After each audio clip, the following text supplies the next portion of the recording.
السلام علیکم ناظرین، زه یم واجد الله، تاسو ګورئ زما فیسبوک او یوټیوب چینل. امید لرم چې ښه به او ژوند به مو ښه تېرېږي. ناظرین کرام، د شپې یو غټ خبر راغلی دی او خبر دا دی د سپریم کورټ د حوالې سره دی، یعنې چې جسټس قاضي پایزیسا صاحب، چیف جسټس چې د پاکستان کومه دی قاضي پایزیسا صاحب، د هغوی یو وکټ چې کومه ده هغه غورځېدله او دا خبر د شپې چې کومه دی موصول شوی دی. د دې سره سره درته دا هم وایم چې د جسټس منصور علي شاه صاحب او چیف جسټس قاضي پایزیسا صاحب په منځ کې چې کومه اختلافات وو په هغې کې هم یو نوی پیشرفت شوی دی. هغه پیشرفت هم ستاسو مخې ته ږدمه، خو د دې سره سره درته دا وایم چې د قاضي پایزیسا صاحب په مشکلاتو کې اضافه شو ده او په اضافه پکې دا رنګ شو ده چې نن د قاضي پایزیسا صاحب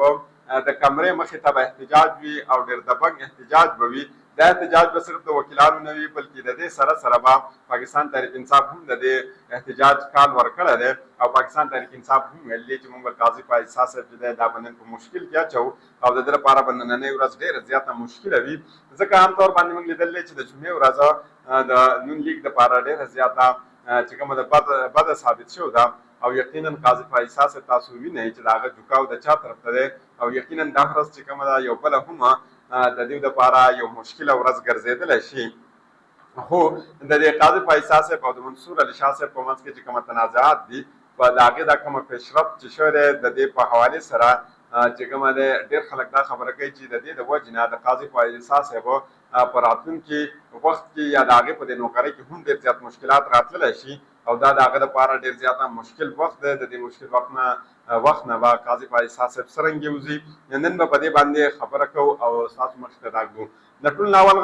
دې طرف ته راځم چې وکیلان څومره دي د پاکستان، هغوی د 19 سپتمبر نه د احتجاج چې کومه دی یو آغاز کړی و، دا آغاز دوی د لاهور نه کړی و او نن به دوی د سپریم کورټ مخې ته احتجاج کوي او صرف وکیلان به احتجاج نه کوي بلکې عمران خان صاحب د دې سره هغه هم دا اعلان کړی دی چې د پاکستان تحریک انصاف څومره کسان دي هغه به هم ځي او د سپریم کورټ مخې ته به احتجاج کوي د دې وکیلانو سره.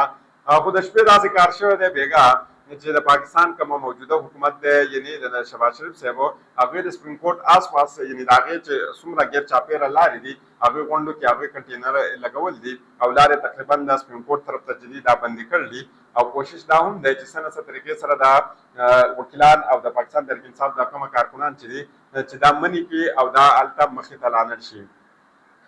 یو بله خبره ده چې د قاضي پایزیسا صاحب په حوالې سره ده چې هغې د کومه فکرۍ مخې ته ولاړ وو او کومه فکرۍ مخې ته د هغې سره چې کومه واقعه مخې ته د هغې راغل وه د هغې په حوالې سره هم ډېر اهم ډیټیل راغلی دي، هغه زه ستاسو مخې ته ږدم. خو زه ذاتي طور باندې دا خبره ګڼم که چېرته زه د قاضي پایزیسا صاحب په ځای باندې وی نو ما باید د دې عهدې نه استعفا ورکړی. د هغې وجه دا ده چې ته په یو دومره غټه عهده باندې موجود یې او په تا باندې عوام اعتماد نه کوي، عوام ستا دپاره داسې قسمه الفاظ استعمالوي نو یقینا د ده عهدې نه تا ته جدا کېدل پکار دي او د دغې نه تا ته استعفا ورکول پکار دي.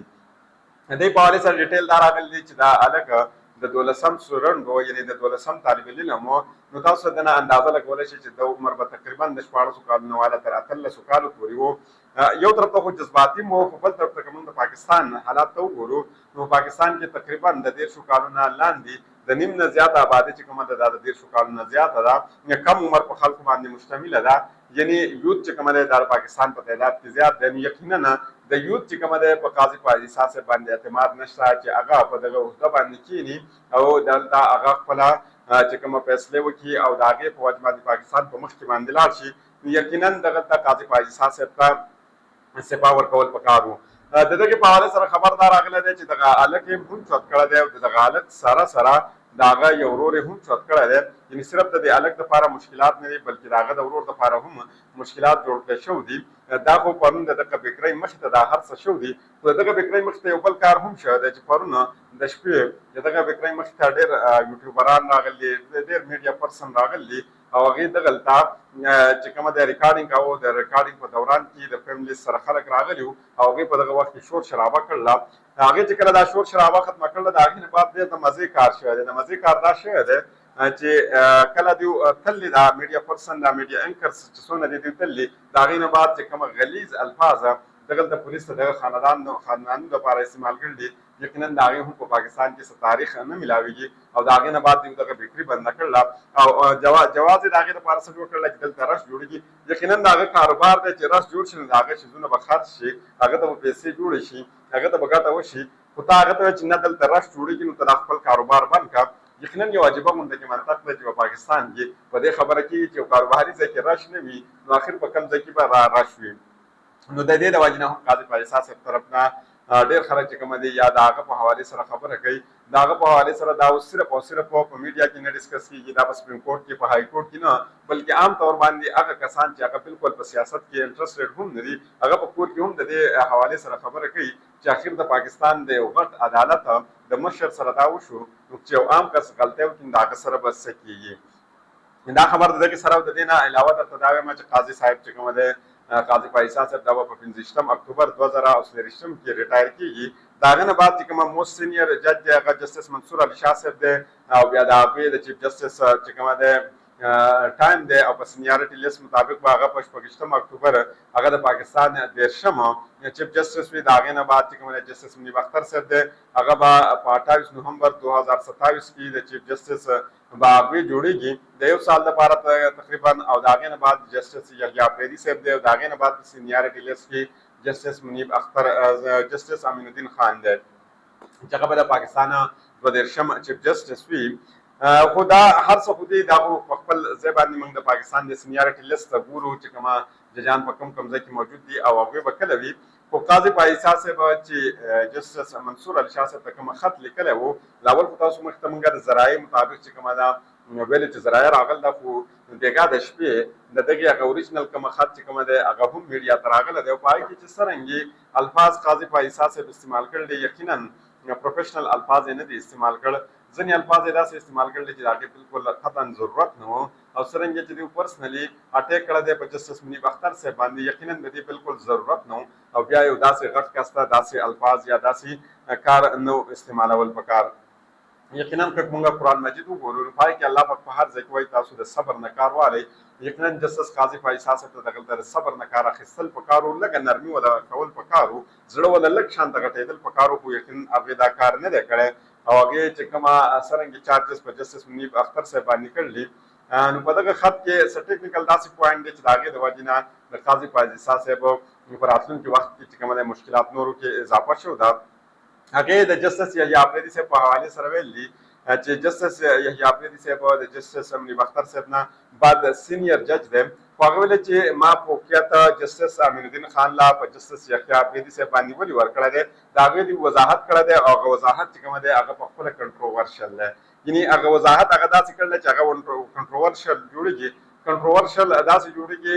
چې زیاتو خلکو دا تاثر دی دا سوچ لري چې جسټس یحیی اپریدي صاحب جوکاو چې کومه دی د هغه زیات تر جوکاو د قاضي فایز صاحب طرف ته دی خو دلته ډېر عجیبه غونډه کې کار شوی دی. چیف جسټس قاضي فایز صاحب ویل چې جسټس یحیی اپریدي صاحب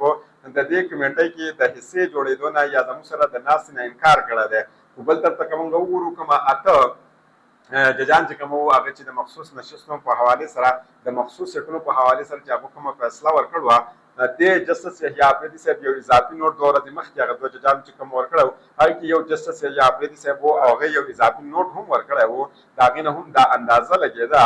چې په د جسټس یحیی اپریدي صاحب موډ کا څه طرف ته دی او جسټس یحیی اپریدي صاحب څه دې ټیم کې کول غواړي. خو چیف جسټس قاضي فایز صاحب ویلي چې نه هغې د دې نه انکار کړی و او قاضي فایز صاحب د دې نه مخکې راځم دې په منځ کې یو وړه غونډه کې پوینټ دا هم ده چې قاضي فایز صاحب به ویلي چې چېرته دا ملک تاسو په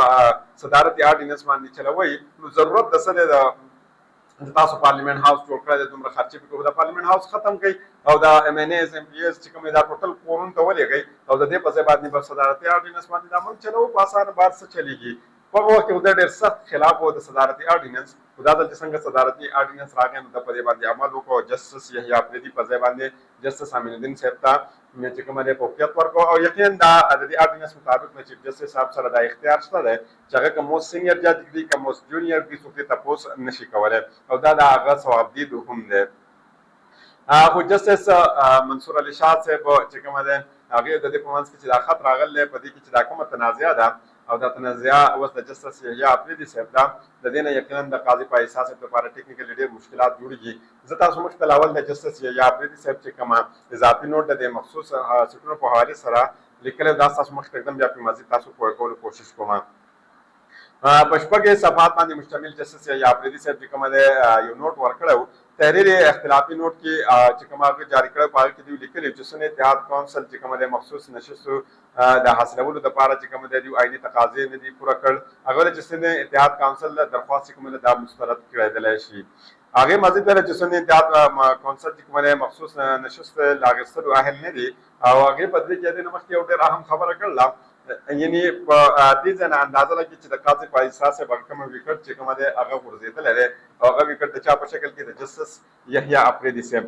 جسټس یحیی آفریدي صاحب لیکي او هغه وايي په دې کې چې تحریک انصاف یو سیاسي جماعت دی او خاص سټونه چې کوم دي دا د دې لپاره اهل له په هغه کې مخکې هغه دا خبره کړله چې چېرته پاکستان تحریک انصاف دلته پریخ جوړ شوی وی نو د هغې نه بعد مونږ دوی ته دا سټونه ورکړل وی ځکه چې پاکستان تحریک انصاف یو سیاسي جماعت دی او د دې حق جوړېږي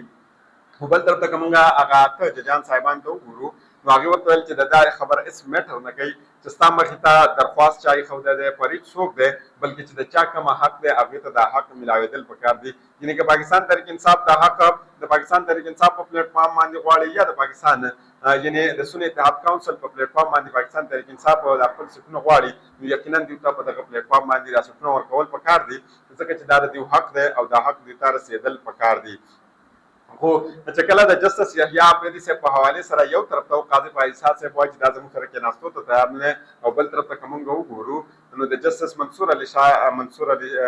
شاه صاحب نه بیا د هغې نه بعد جسټس منیب اختر صاحب نه بعد خدای به چیف جسټس اف پاکستان هم جوړېږي ځکه د سینیارټي لیست په حساب سره نو چې یو کس روان دی او چیف جسټس صاحب عهدې ته راسي نو هغه به څنګه په داسې کمیټۍ کې نه کښېني او بیا د هغه دا اضافي نوټ راتلله یقینا دلته چې کومه دا یو تضاد هم پیدا کوي او د چیف جسټس قاضي فایصل صاحب دپاره یو بله جمعه چې کومه دا مشکل کېدلی شي او دا څرنګې مشکل کېدلی شي ځکه چې الیکشن کمیشن هم د قاضي فایصل صاحب مخې ته یو درخواست ایښی دی او په هغې کې دې دا تپوس کړی چې ته مونږ په دې خبره باندې پوه کړه مونږ په دې کشمکش کې یو چې آیا سپریم کورټ چې کومه دی اعلی دی یا چې کومه دی پارلیمنټ هاوس دا هم د قاضي فایصل صاحب دپاره ډېره زیاته مشکله فیصله بشي ځکه چې قاضي فایصل صاحب اوس د خپلې مرضۍ مطابق بینچ څرنګې جوړوي هغې کې به د خپلې مرضۍ په شان ججان هلته د کوم ځای پورې چې راولي په دغه بینچ کې بیا کښېنوي او بیا چې دی فیصله کوي دا فیصله هم ډېره زیاته متنازعه وي یقینا د هغې لپاره ډېر زیاته مشکل دی دې وخت کې بیا که بل طرف ته موږ وګورو د پاکستان تحریک انصاف سره وکیلان چې کوم دي دا به نن د قاضي فایصل صاحب د کمرې مخې ته احتجاج کوي او یقینا دا احتجاج به ډېر ګران وي خو له دې نه علاوه چیف جسټس قاضي فایصل صاحب دا ریکویسټ کوي دا منت کوي جسټس منصور علي شاه صاحب ته چې ته مهرباني وکړه لږ دومره مهرباني وکړه چې راشه زموږ سره کښېنه زموږ سره دا هر څه ډسکس کړه د دې نه بعد به ګورو نو کوشش کوم چې د دې په حوالې سره مزید کومه ډیټیل زموږ مخې ته راځي هغه زه ستاسو مخې ته ږدم د بلې ویډیو پورې ماته اجازت راکړئ د الله په امان